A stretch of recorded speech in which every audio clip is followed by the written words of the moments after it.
love this little cartoon. Many of you may have seen it floating around on Twitter or Facebook or other places.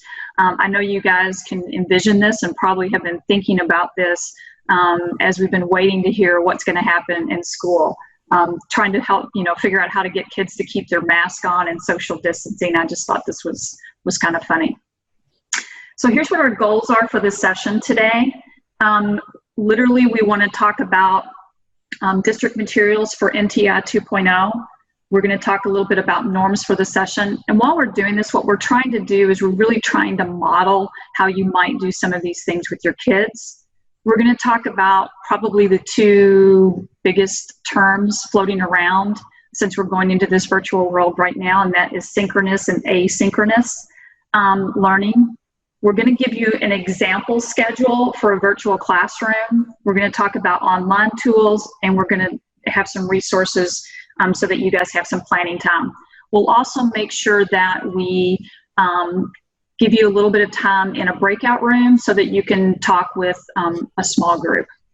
So I'm going to get the elephant in the room out really quickly. If you're here today because you think Charlotte and Michelle know all the answers to what the district is planning for NTI 2.0, I'm sorry to tell you that is not true. I wish it was. And one thing I can tell you is we postponed planning for this session as long as we possibly could, because we were trying, just like you guys, to get as much information as we could about what this is going to look like. So here's what I can tell you. I can tell you that there are groups of people that are working on, I don't know where that echo's coming from. Okay, I think it stopped. That are working on what our plan will be. I know that they have until the end of the week to have all of that stuff finalized, and that it will be going out to the schools next week. Trust me when I say I wish it wasn't this way. It is what it is. My guess is that schools will be determining their schedule based on a lot of recommendations from the district, like certain things that you'll need to do. And so what we're trying to do today are really 2 or 3 really big things. One, show you what some schedules might look like so that when you get into those conversations with your schools, you'll have a frame of reference, something to be thinking about. The other thing is to talk about what materials that you will have access to. And then finally, we'll dive into a little bit of some tools you can use to help engage your students in their lessons. So really quickly, and I'm going to give most of this to Michelle, but the big thing I think we need to know is your module materials you will still have. So module materials, you need to make sure that you check the curriculum maps on the website. Those have been changed a little bit in elementary. Michelle will talk about that. But those modules will be in your schools. Notebooks, if your school ordered them, are still being delivered, and those can go out to your kiddos. Critters, right now what we're going to do is we're just going to delay them. Now we are not going to change the order in which we are doing things, and so that may be a place where you have to supplement with some online videos or other things like that. And then we'll see basically how the year rolls out as to what we're going to do with critters. So I'm going to mute for a little bit, and I'm going to let Michelle talk a little bit more right here. Guys, first off, in the chat room, somebody sent me a private message that said the echo might come from if there's too many people that are not on mute. So if you aren't on mute, go on and try to mute yourself. I see lots of science teacher leads in our audience. So if you are a teacher lead, you already know some of this information. We sent an email to principals and teacher leads yesterday, letting them know that yes, for NTI 2.0 modules you all will be allowed to pick up your modules and take them home. We did not allow that to happen the first go round because we had no idea what any of us were doing the first go round. So we don't know the specifics.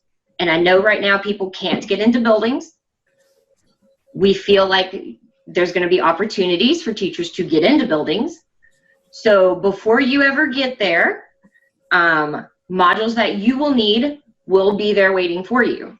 Now, some of the modules, what we've done with elementary, because of the way we shut down, and I lost the 4 guys that work with me at the warehouse, and we lost a lot of our drivers during this, you know, craziness that we live in.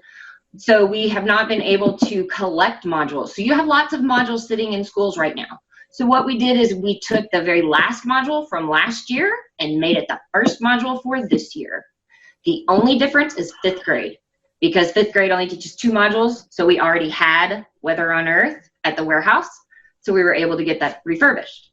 If you are a 4th grade teacher, a 1st grade teacher, and a 5th grade teacher, your modules will be delivered before you get there, and they will have been refurbished. If you are a second or 3rd grade teacher, your module spent the summer at the school. So what principals were asked to do is have plan operators kind of put all of the modules in a generalized area. I've sent the module checkout sheets. You will sign out a module, sign out the barcode, take your module home, do your pre-inventory, email me directly, and there's a cute little sheet that your principal should be giving you, letting you know how to do this with my email on it. You'll email me, tell me what materials you need that need to be replaced, because some of those modules in K, 3rd, and what was the other one? K, 3, and 2nd.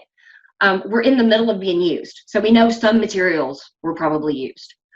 So you'll email me with that information. I'm going to get a cute little box ready for you, and we're going to do a drive-through service at the warehouse where you never have to leave your car. You'll drive straight up. When you send me the email, I'll send you a date when to pick it up. You'll drive up. Science staff will come out and ask you what school, what name, and we'll give you your little box of materials to put it out there with the thought that the virus will last on an item or a surface for up to 3 days. Anything that gets sent home to you or anything you pick up from the warehouse will be boxed and sit for 3 days before you pick it up. So there will be a 3-day delay, just letting you know how that one is going to work. That's the biggest caveat with elementary modules. Like Charlotte said, critters have been deferred, but that only affects really 3rd grade crayfish. Since we moved all of our life science modules into the spring, then everyone else's critters were going to come in the spring anyway. The crayfish lesson, what we're just going to do is we'll take that out and we'll pull it and let the 3rd grade teachers have that, you know, in the spring as kind of a refresher, because that's a really important lesson. Like Charlotte said, notebooks are going to be delivered with the modules. So hopefully everything's going to be there when you're going to get to take it this time. FOSS. We've had lots of people go to the FOSS webinar. Charlotte mentioned it, but I'm going to say it again. We are not changing our instructional order in JCPS other than moving that first module and the last module, because a lot of our middle modules build, and we have to keep that instructional build. So we will not be changing order. So if you're going to the FOSS webinar, get the practices, get the resources, but some of the things that they're doing may not directly apply with you. For middle school, they're releasing things in a different order, and we're not going that route. On the FOSS, when you log into FOSS Web and you go to your teacher page, at the top, they again, like they did last year, have a code where you can get into all of the next generation teacher materials and get those ebooks and all of that other stuff if you want to access those materials. Charlotte, is there anything else? Did I miss anything? I don't think so. I think Yolanda might have had a question. If you want to unmute and ask your question now. Yes, thank you. You said that third grade's already at the schools. Yes. So the notebooks are going to be delivered to the schools? Yes, ma'am. So all notebooks will be delivered if the principal ordered them. What we have promised is that the district science team will not change the notebooks between this year and next year in case your school chooses not to send those home. And then that way you can reuse them for next year and it's not a loss, of cost on your all's end. Thank you. You're welcome. But Everything will be there, like I said, by the 12th. So don't expect it before then. I think we're good. So we had a couple of questions. The FOSS question. Yeah, some new teachers will get information through new teacher induction.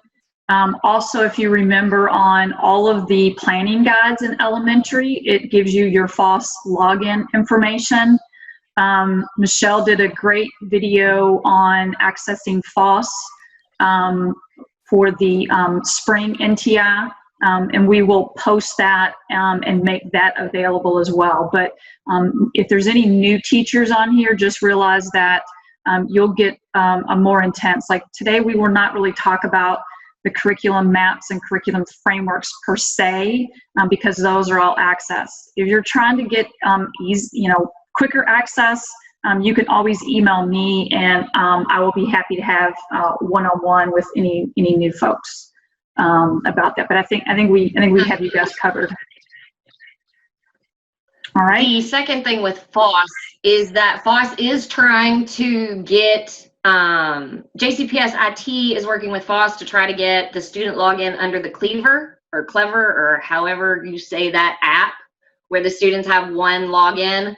FOSS has been kind enough to work with our department, IT department, to try to get that done, so that if anybody that's used it in the past knows that every time you assign something, you get a new login for your students. So they're going to try to put that in that Clever, whatever that app is. Okay, so let me just say one more time, and then we're going to kind of move on. So the access codes for FOSS are all on the JCPS website, where you find all of our curriculum documents. Some have a generic code, some have codes that are specific to a particular teacher guide, depending on how old or how new that teacher guide is. So if you have specific questions on that, if you want to email Michelle or I, we will be happy to look those codes up for you. But like I said, they are all with your curriculum documents. So I'm going to kind of dive in. And Michelle, if you want to answer some of those specific questions that are coming in, I think they're kind of in your realm anyway. So let's see some of the tools and some of the things that we've had. What I'm trying to do is somewhat trying to give you some things that you could use with your kids. So remember, you guys know this, that you're going to start out with a group of kids that you don't necessarily know. Last year we were lucky. It was mid-year. We got to know our kids. We built relationships and all of that in the beginning. So you're going to have to retrain your kids, or train your kids, I should say, with all those expectations like you always do. But you're going to have to think about it in a virtual format. So here's a nice slide to let kids know about however you're meeting virtually. Most of you, I'm assuming, are meeting through Google Meet. And so you could do the same thing. You need to make sure that kids know that they can chat and they can message either the whole group or themselves. You may allow your kids to share their screen if you have them doing projects or presentations. You can do breakout rooms with Google Meet. There's a couple of different ways, and I'll have some resources later on that you can look at to show you how to do that. And then finally, mute is a really important button to have in the classroom, especially when you're doing teacher-directed instruction. So I wanted to show you two other expectation slides that you can either access these from your agenda or from these slides if you've pulled them up. And I just thought these were really cool. You may have seen these on Twitter or on some type of social media. But I always love tools that we can recycle and use in the classroom. So this was a great slide to use with kids about Google Meet expectations. I love the little visuals. I love that it's, short, sweet, to the point, and is very kid-friendly. So there's one for Google Meet, and then there's one also for Zoom, and I'll kind of skip past that one. So today we've kind of set this up so that we're using Zoom. We use Zoom at the district because our department has purchased it, and we can have very large groups like this on at one time.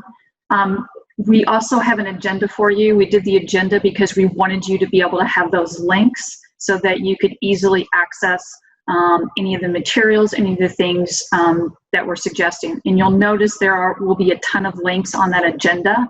And for those of you that don't have it pulled up in front of you, this is what the agenda looks like. And we have kind of modeled it after the 5E, which is how all of our curriculum documents are set up. And so you'll see all the links that we have are here. Some of those will be videos, some will be articles, some will be different apps. And we'll have an opportunity to explore some of those in just a little bit. All right, so session norms. So what we're going to try to do is we want you to be social. We want you to do, which means interact. We want you to ask questions, and I'm sure you'll keep Michelle really busy over there in the chat answering those. And if you don't get answers today, let me say to you, please email us and we will get back to you as quickly as possible. And then try to engage in the content and the resources that we have available for you here today. All right, so our first activity we're going to have you do is I want you to think about what is it that you would like to get out of today's session. I'd love for 2 or 3 people to unmute, tell us who you are, and tell us what you're looking for today. But you can also do that in the chat if you like. So I'm going to practice wait time.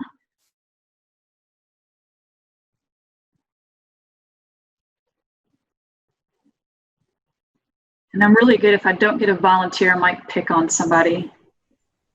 Hi, I'm Diana Hickman, Shelby Traditional Academy. I'm looping to 4th grade this year from 3rd to 4th. And I'm excited today because I only teach 3rd and 4th, and it's been about 6 years since I've taught 4th. So I'm looking forward to reconnecting with all the digital tools and things and seeing how science has changed at the 4th grade level versus 6 years ago. Awesome. Thank you for sharing. I appreciate that. Anybody else want to share with us? Yes, ma'am. Hi, this is Erin Craig. I'm 5th grade, first year at McFerrin Elementary. So the reason why I joined this PD was because it's my goal to be a science lead, a math and science lead. So I was just excited to learn what I could learn in this PD. So I'm not really looking for anything specific, just trying to get good knowledge as a first year teacher. Awesome. Welcome, Erin. Glad to have you with us. Thanks. Anybody else?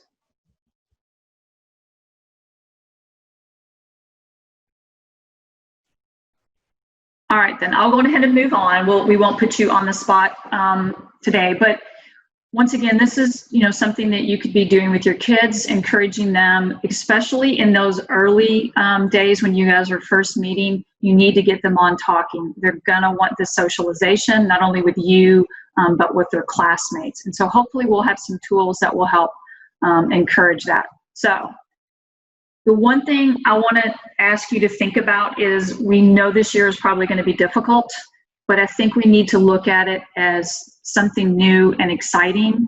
And so as this quote says, it's really about our mindset. So the first thing I want to share with you is this document called Onward Together. You may have seen this, you may not have. So this is the district produced document at this point that is literally giving us a preview of what NTI 2.0 is supposed to look like.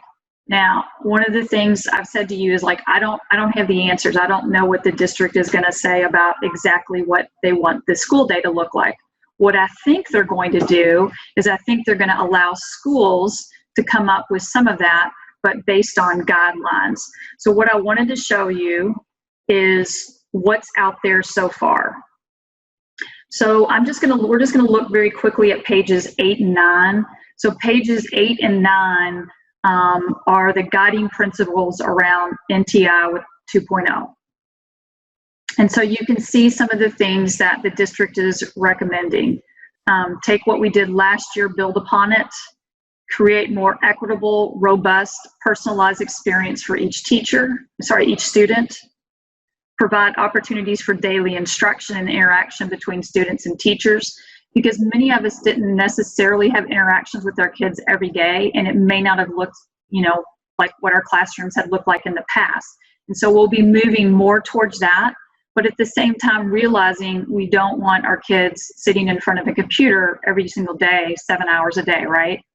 And so when you move down this document, and this is something you can always go back and read in more detail later, if you haven't already seen it, you will see what, once again, the district is recommending, and then there's a part for what the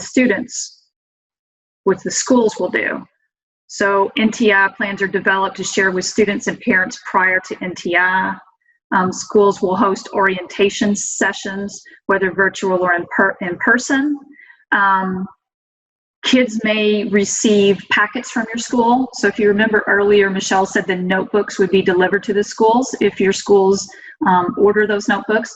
So those notebooks could be part of that packet that goes to the kiddos, and therefore the kids would have that right there in front of them. Because remember, I don't think we want to get to a point where we have the kids do everything virtually or digitally. Sometimes it might be okay if we have the kids doing some old school writing in their notebook, right? So I wanted to share this document with you just so that you know what kinds of things that are probably going to be coming down from the district to kind of guide our future work. Do we have any questions so far? All right, so let's dive right in. So these are two terms that you're going to hear a lot about, synchronous and asynchronous. If you haven't already, these are the, in education we always have terms we have bouncing around. So these are the two big terms right now. Synchronous basically means that the teacher is meeting with the students real time. It's like what we're doing right now. This would be considered a synchronous PD. So you would have a predetermined schedule. So like you knew it was going to be today at 12:30. You can't, you couldn't go back and watch it at another time. And then we're utilizing video conferencing. Asynchronous would be, I'm videotaping this, and in the future, somebody can watch it at their own time. They may even only watch part of it. They may watch several parts of it several times because they're trying to understand something that's going on in that PD. So they can work independently and at their own pace. Usually there is a time frame in which they're allowed to do that. So possibly, let's say they have a week to get it done. And you can use a variety of different kinds of tools. So you just need to remember synchronous and asynchronous because you're probably going to hear that a lot at your school. But there's more to distance learning than just that. So yes, we understand we need to have some live conversation with our kids. Yes, we know we're probably going to assign kids some work, right? And then we're going to allow them to work on their own, whether it's a project, whether it's a short-term assignment. But there's other things that we also have to do, and these may have been some of the things that we didn't do quite as well in this last round in TI1. So we need to be able to provide feedback and assessment. So kids need to be able to get real-time feedback as they're working on materials, and we'll talk about what that'll look like in just a moment. But they also are going to need to be assessed. You probably will need to do some assessment with your kids up front to see where they're at. And so if you look on the curriculum maps, if you haven't gone to those since last year, Lacey updated those, and there are more formative assessments embedded within those that you can use with your teachers. Or sorry, you can share with your teachers and use with your students. So that may be a helpful tool. And then finally, and probably this is going to be the most important to pay really close attention to, is we really are going to have to help develop that culture of a classroom, a virtual classroom, and we're going to have to work on relationship nurturing. This is hard for us, so you can imagine what it's like for kiddos who, one of the main reasons they want to go to school is to be social, and now they're not able to do that. And so we have to kind of remember that. And a lot of the things, if you're reading like any of the new research that's coming out, a lot of the research is talking about in those first few weeks, giving kids lots of time to build relationships with one another by embedding activities in order for them to do that. So one of our first tools or apps we're going to use Jamboard. So if you are on with me, which a number of you are, you should be able to click onto this Jamboard link, and I'm going to go ahead and click on it. So those of you that can't access it will at least see what it is. So Jamboard's really neat. So I basically have 4 questions here. For those of you that can access, I'd love for you to put some Post-it notes on here. So these are my questions. Like I said, I'll scroll. There are 4 screens with 4 different questions. I'm going to go back to the beginning. And the way you would respond, or you could have a student respond on here, is if you go over to the left, you'll see this sticky note icon.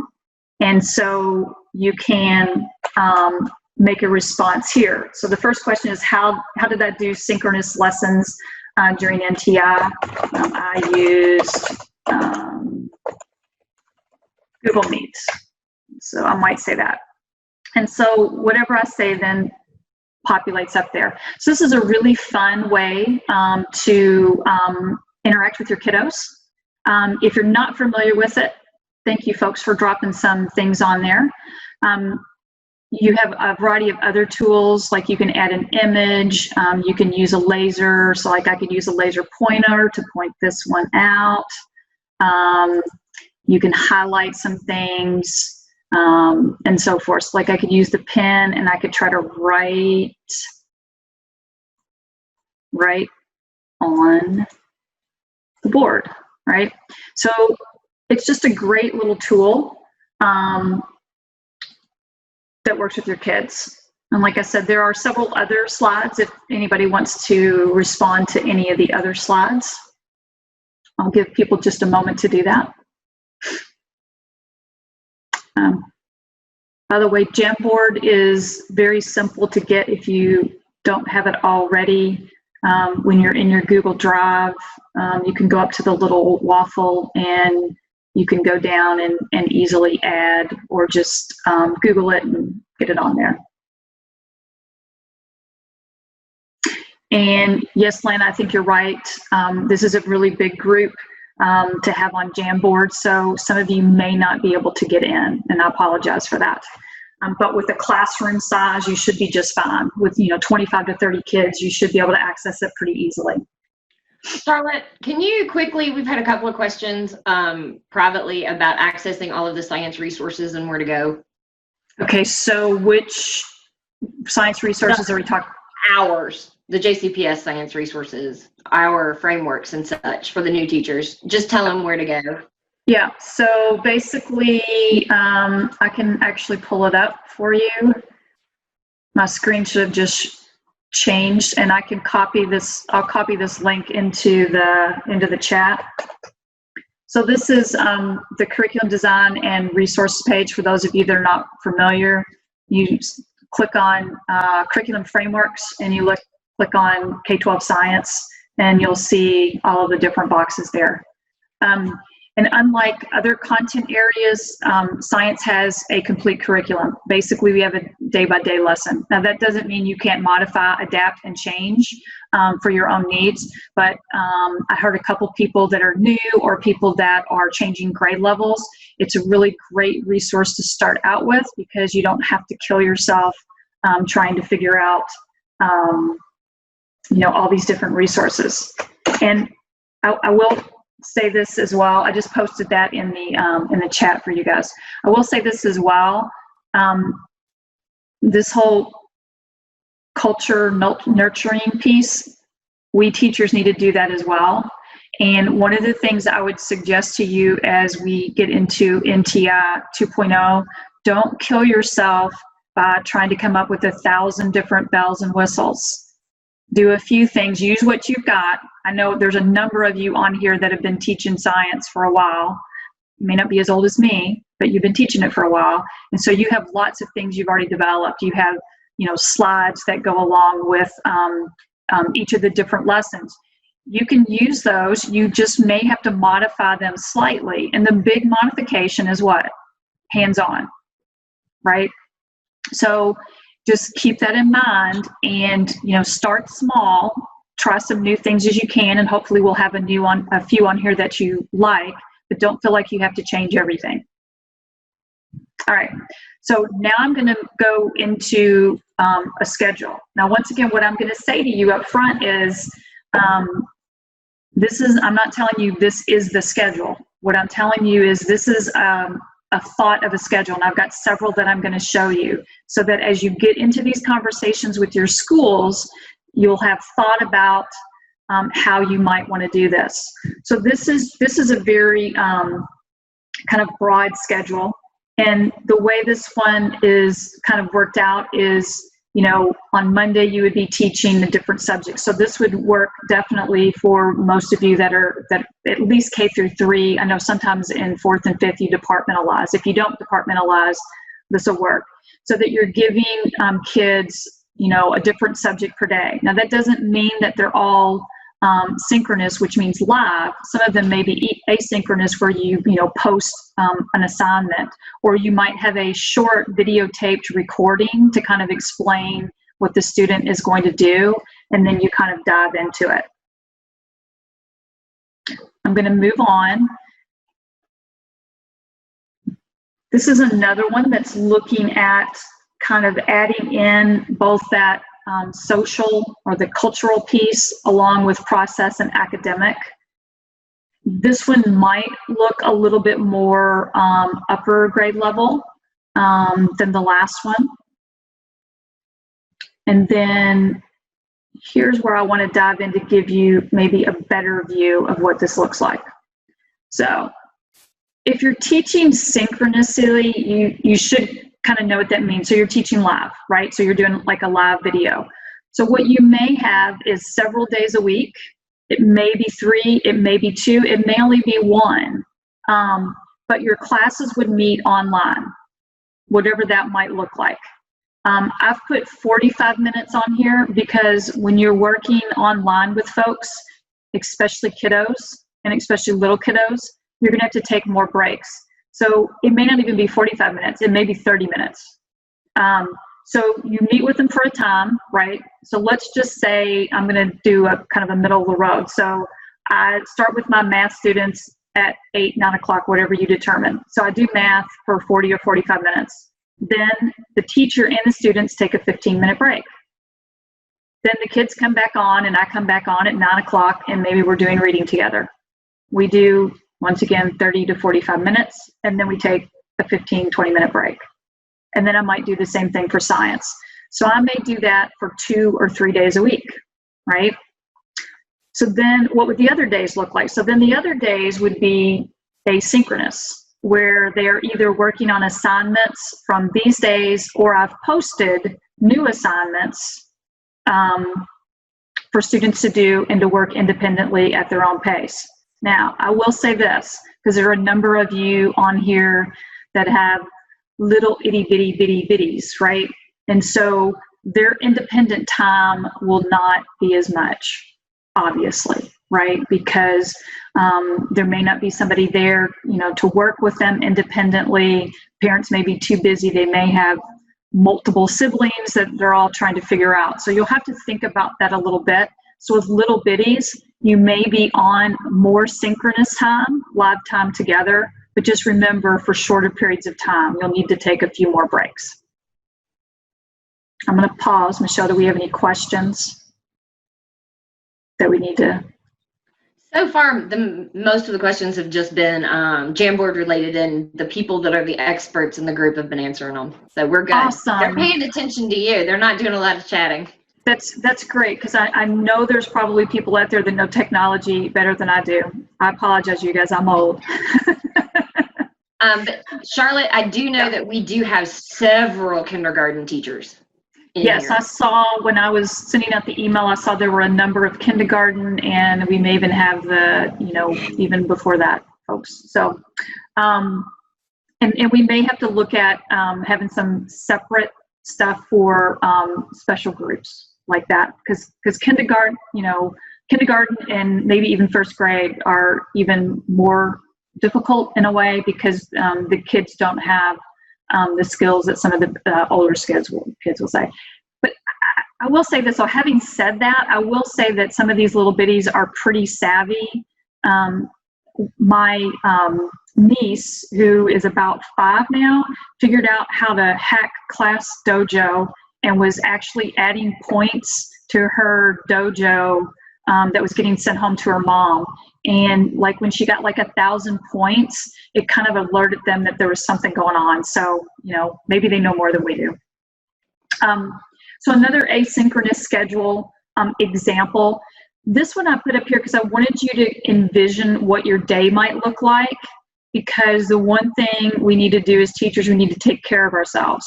So some of you guys that lived through NT 1.0, I heard folks were online at like 9 o'clock at night, and they were trying to meet everybody's needs. You guys are great and wonderful, and bless you for doing that. But you're not going to be able to do that all the time. Now, that doesn't mean you won't flex your hours a little bit, like switch the times up so that you can be available for your students.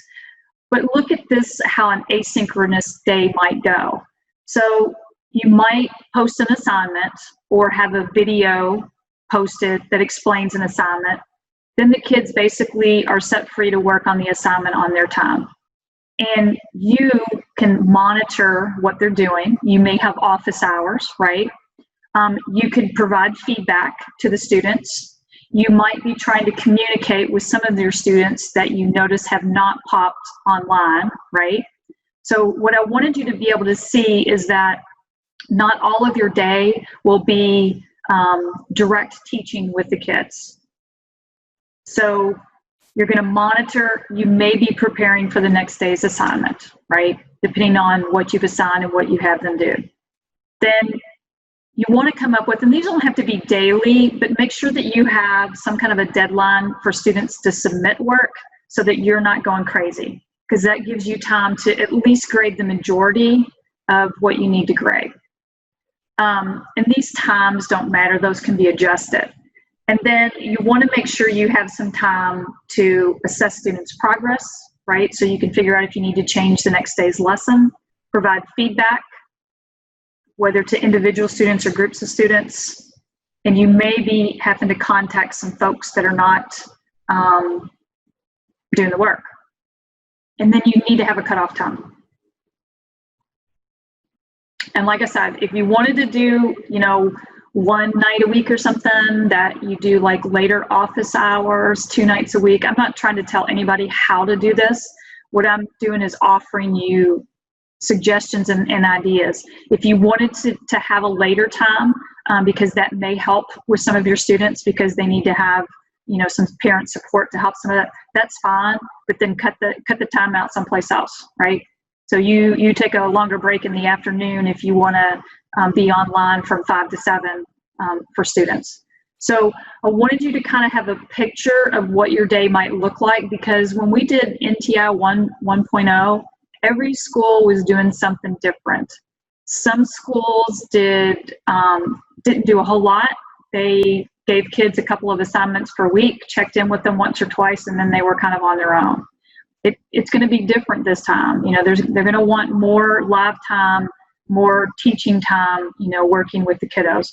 So you're going to have to figure out how to do this asynchronous time to where it benefits you so that you're not working all the time.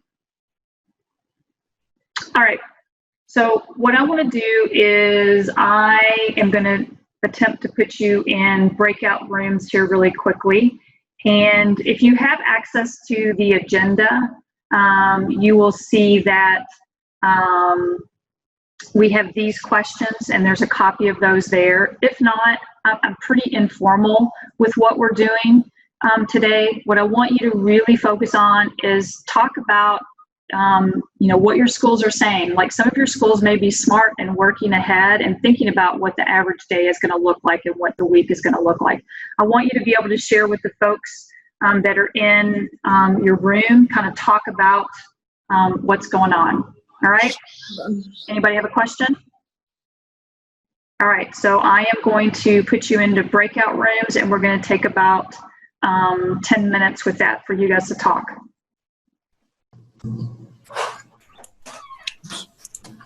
I really like that function. The breakout could, now this is Zoom, so we can only use Google Meet. So does Google Meet have that same option to do breakout?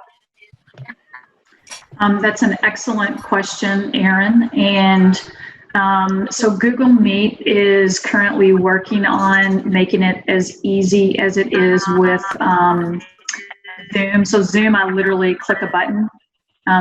Real quick though, if folks can mute again, that would be great. So they're currently working on that, but there is an easy way that you can do that, and there's a video embedded a little bit later in this presentation that shows you how to do that now, what the fix is. Literally, what you have to do is you just basically set up several breakout rooms, and then you can assign kids to enter those breakout rooms. It's not very difficult to do at all. I've used that as well. So yeah, great question. I love the breakout rooms. The only thing you have to worry about is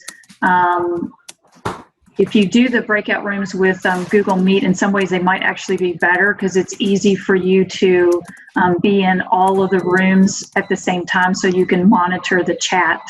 That was something I thought about after I asked. I was like, well, maybe I don't want to leave them unsupervised. I think it's fine to do that, but I think that's after you've created that culture. I think you'll be fine. I think you'll be fine to do that. And then, like I said, with Google Meet, and you'll see the video. That'll be one of the videos, Aaron, you'll want to watch. I think it's like a 3 or 4 minute video, and it shows you really easy how to set those up. Literally, the kids click on them, and you can be joined into all 4 rooms. And so you would just have 4 little things so you could kind of monitor the chat and what was going on in there. So nice. And thank you. Google Meets. What's that? That's in Google Meets that you could do that? Yes, Yolanda, there's a video that I have attached a little bit later. Like I said, it doesn't take very long to watch, maybe one you want to watch today, that does that. And like I said, literally what you are is you're in like 4 different Google Meets or 5 different Google Meets, depending on how many groups you want to have. So it's not quite as easy yet as Zoom, because on Zoom I can just click a button and I can either hand select people to go into breakout rooms, or I can just have them randomly put you in breakout rooms, which is what I did today. Great question. So I know all of you are probably doing this. As a matter of fact, while you guys were in breakout rooms, I was checking my email to see if anything changed or there's any new news. Sorry, not yet. Anyway, so we'll keep going. By the way, I always like to have a little bit of fun. This is my new puppy. She's taking a little nap, which I wish I was doing right now, except for I get to be with you guys. So let's talk about resources. So first of all, let me remind you, you have the resources that you've had in the past. So don't go crazy and try to plan on doing something all shiny and brand new, right? Because that is going to make your life hard, especially as elementary school teachers, because you guys teach so much. If your school ordered notebooks, you'll have notebooks. Those notebooks can be sent out. Critters, don't worry about it. If you're in 3rd grade and you have something with crayfish, I'm sure you can find a nice little crayfish video online that you can use, okay? So having said that, let's talk about a couple of other things and then we'll dive into the resources. So, yes, we're digital. Yes, we're going to be doing, Google Meets, Zooms, whatever. But you don't have to take everything digital. And what I mean by that, it's okay if you have your kids pull out a piece of paper, pull out a notebook, and write something down. As a matter of fact, I think we do a disservice to our kids if we try to make everything digital. I'm just going to say it. There may be a time in our lifetime that happens. Maybe in Erin's lifetime and not in mine, because she's much younger than me, but there is some value to doing things on pencil and paper, okay? And so I would suggest to you, although you might want to do some of your stuff notebook, you can, and we'll talk about that in the next slide, but you can simply snap pictures. You can use your snippet tool on your computer, and you can use that to cut out pages that maybe you want kids to do electronically. They can use something like Google Draw in order to go on there or annotate, and we'll show you a couple of those things in just a moment. So my main thing I'm trying to say here is just kind of think about that. Everything doesn't have to go digital. Some stuff can be traditional old paper and pencil kinds of activities. So when you start on day one, if you've got some things that are like that, use them. There's no reason why you have to change everything right away. So let's talk a little bit about Shar, will you textbooks. check? Yep. Will you check the waiting room? A couple people got kicked out. Yeah, I just let a couple more back in. Thanks. So we're at 98. I'll keep checking it. Thank you, Michelle. So let's talk about textbooks and notebooks. Notebooks, you have the paper copies. Remember, on the curriculum map page, you also have electronic copies that you as a teacher can use. You can use the snippet tool. You can cut and paste those. I know some folks have wanted to see if we could go digital with notebooks. As I told the group yesterday, when this all started out, we didn't know how we were going to start this year. And so that is not something that we have looked at or thought about, but it could be something that is possible. We tried to do electronic notebooks in the past, and they are a lot of work and time consuming. So we just need to make sure that we have the powers and the manpower and tools in order to do that.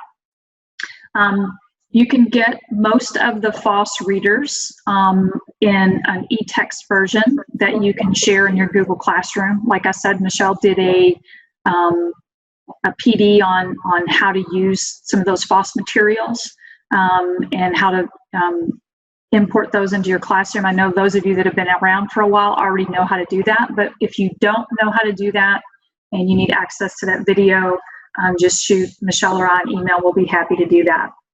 So we're not going to go through all of these, but I did want to tell you that most of these things are live links. Like, I don't know how many of you guys use Google Draw, but if you don't, it's really simple. There's a video here that you can click on. I'm going to give you an opportunity in just a moment to look at resources, and you could take a few minutes to use that. It's a great annotation tool that if you have kids reading, whether in science or some other content area, that you can use that and have kids annotate, ask questions or comments, whether they do that whole class or you could actually have them do that in a small group as well.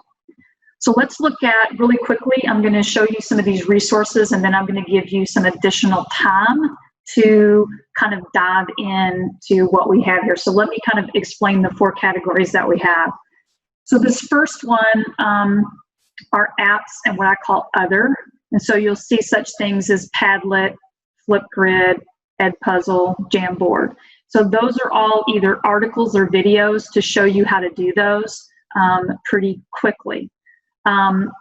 Some of them, you need to watch all of these kinds of things with the exception of Jamboard. You need to make sure that you get the free teacher one versus there's also additional bells and whistles if you pay for some of these that you can get. This is the one that talks to you about how to set up Google Meet break rooms. And so these are just ones that you can kind of look at if you're interested. Curriculum. So the curriculum map link is up here. So if I've got some new folks on, you may be just excited to jump in there and look at your grade level. This is a link to FOSS, which most of you are familiar with. PhET offers a ton of simulations on different things, and so you can go into that site and you can search those by grade level and content. The Wonder of Science has some awesome things. NSTA Daily Do, some of you might have used those last year. They have some cool little activities that are fun to start your classroom with. More simulations down here with Open SciEd simulations. So these are links that in just a moment, this is a, meet your own needs. So you find out which one of these that you seem to be interested in, and you're going to have about 15 or 20 minutes to kind of dive into those and look at them. So the second page of resources are more on building culture in your classroom and building relationships in your classroom. So the same kind of format, there are videos and or articles or different things that you can research on. One that I think is really good, and I'm going to click on it really quick, is this best practice pedagogy. This one is a little bit more lengthy, so you might need to kind of skim and scan this, but this literally goes through all kinds of things, tips and ideas on setting up an online classroom. It goes from everything to talking about routines and expectations, setting up norms, what your kids will have access to, how to do pre-recordings. So there's just a lot of information on there that you may want to take a moment or two to peruse and see if it's something that meets your needs. Okay, so what I'm going to do now is give us about 15 minutes, and this is independent work. I hope you will use it and not go fly away someplace else, to dive into some of these things, because I do think these are some tools that you might find useful. I'm going to say Hey, one thing. Charlotte. Yep. And I can't remember if it's later, but is this a good place to talk about the Google Classroom that we've got set up for elementary teachers to go in and share resources? Yeah, why don't you go ahead and say that real quick? I forgot. Thank you. No, we have a Google Classroom that all elementary teachers can go to, where you all can, download resources for each other, go and look at what resources are there. I can't remember the exact name. Let me It's okay. What we can do while they're working independently, we'll grab the link and we'll throw it into the chat box. That works. You. And then if for some reason you miss it, you can always email us.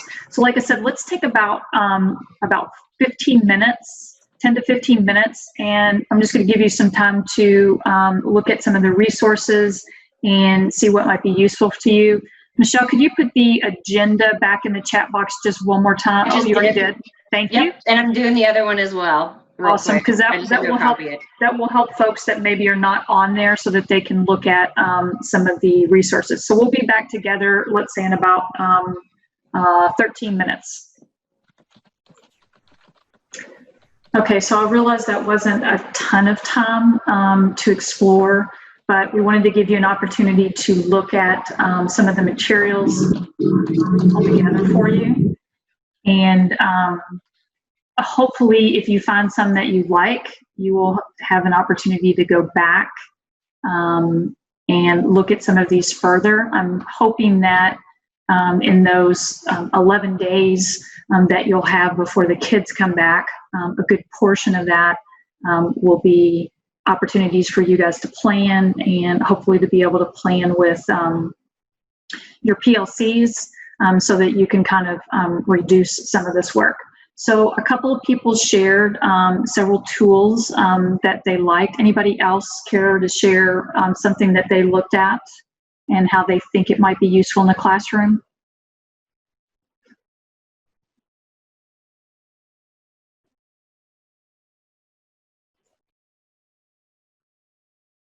Just like in the classroom, the kids are all silent. I like the Jamboard just because I have I have some students when I was on NTI last year, 1.0, that didn't want to say anything, didn't want to answer any questions. Yeah. But with the Jamboard, they can type their answer. They don't even, at some point, don't have to put the name if they don't want to. But that would show that they were participating, and whether they were understanding it or not, without being embarrassed or, not feeling comfortable to say anything. So. Awesome. Thank you, Yolanda, for sharing. I appreciate that, because I like I said, that's one tool or one app I really like. It's free, it's easy, and I'm always about, both of those things. And I think it's very friendly for elementary school kiddos. Anybody else? I like the science news. I teach 5th grade, so I tried to find a real world connection or something funky to start the lesson off with that kids, really get some kind of jazzed up. And I think when I pulled that one up today, there was something about a smart toilet and how that is right around the corner. So, right. Typical 5th grade humor. Who wouldn't get excited about talking about a toilet that's smart? That's right. I didn't realize our toilets were dumb. So that's good to know that there's going to soon be a smart toilet. Thanks for sharing, Susan. I appreciate it. You guys, if you're following the chat, you can see some other things that folks are popping up there. So you guys as a collective group, there are still 97 of us here on this Zoom, probably have some wonderful ideas. I did put in the chat the code to get to the elementary Google Classroom, which we can share ideas or things that you are using in your classroom that might be beneficial to somebody else. So if you didn't get that, you can email us, or I can repost that in the chat here again in just a moment. So I want to kind of finish out. This stuff is all shareable. If you have other teachers in your building that want access to this, have at it. Please feel free to send it to them. We will eventually have a video recording of this, and so it may be beneficial for some other teachers as well. So one or two other resources, and then I want to close. Hopefully some of you guys are familiar with Gale Resources. So this is a free digital library for JCPS teachers. You can access it through Library Media Services. And I'm just going to take a second to kind of hop on here to kind of show you how you might find this is beneficial. The one thing I would tell you is with this particular resource, you might have to be a little careful because it might be overwhelming, but they have set this aside for us as educators and as teachers. You can see that you can search by curriculum standards. You can also search by subjects. So I'm just going to pop in really quickly and kind of show you what I did when I was playing with it today. So I went into, let's see if it's going to let me log on. Oh, hang on. Let's try this one.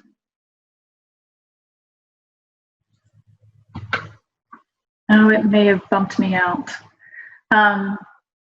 Anyway, you can log in according to subjects. You can log in according to curriculum standards.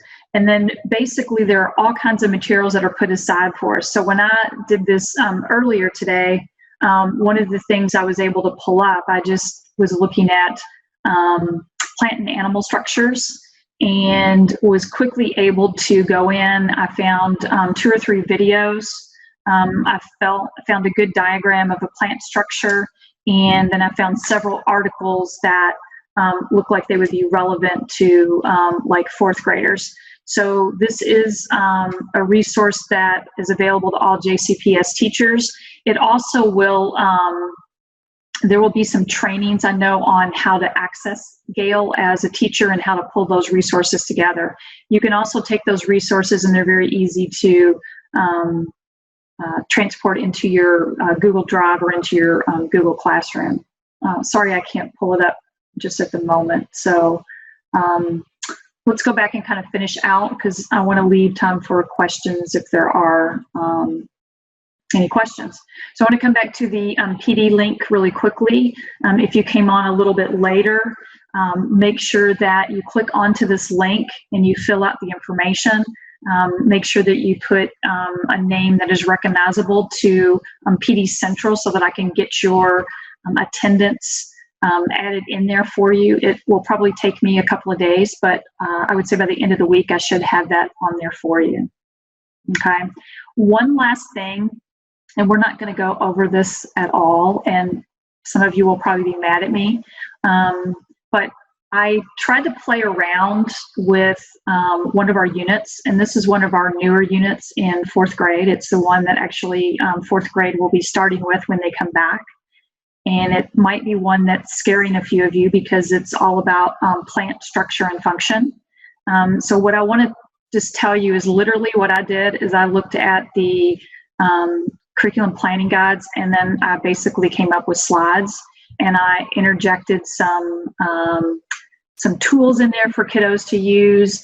I haven't finished it. I was doing some videos because my good friend down there, Michelle Tetford, got me my module. So I actually have my plant structure and function module sitting down here in my office with me, and am in the process of getting ready to start growing some plants.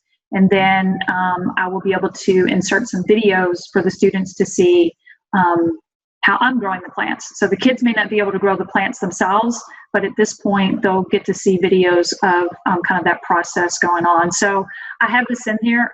By no means am I saying this is perfection or the right way that you want to teach it, because I think slides and so forth are, kind of personalized to you as a teacher, but you're more than welcome to look over this. If you want to share it with another fourth grade teacher, by all means, be my guest, share it, use it, hack it up, do with it whatever you want. But there is a sample, like I said, down here of kind of thinking about how a lesson might go. This is probably a couple of days. It's not just a one-day thing, but I did the PowerPoint to continue to go. So anyway.